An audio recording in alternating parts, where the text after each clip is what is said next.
Alright, another day, another fish. Meron na naman tayo ditong fish na nasa plastic.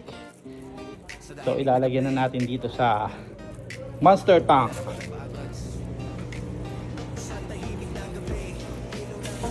Okay, ito na yung ating bagong kapamilya. Isa lang naman tong Indo Tiger na kulay black. Meron siyang 4 na stripe sa katawan. At isasama natin siya dito sa monster tank. At kasama niya si Bangus at si Red Dragon. Meron kayong bagong kasama ha. Kulay yellow yung tubig dahil kulay yellow yung ilaw. Kailangan natin palitan yung ilaw ng puti. Ano, excited ka na sa bago mong tankmate? Dragon? Okay, i-activate na natin. Balik natin dito sa taas. I-activate natin. Para maano niya yung tubig. Yan. Alright. Tatlo na sila.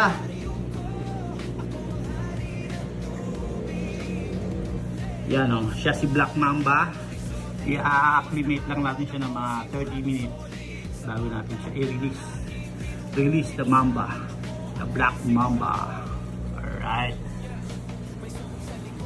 Excited na si Red Dragon saka si Bangus oh. Ayun, buo na yung ating trio. Triyong tagapaghatid ng swerte. According sa Feng Shui. Kapag pinagsama mo yung Red Flagtail, RFT, at yung Arowana Super Red at itong Indo Tiger ay maswerte ka. Suswerte ng inyong buhay ng mag-anak according sa Feng Shui. Kaya alright na. Sana swertihin na tayo, diba? Red Dragon.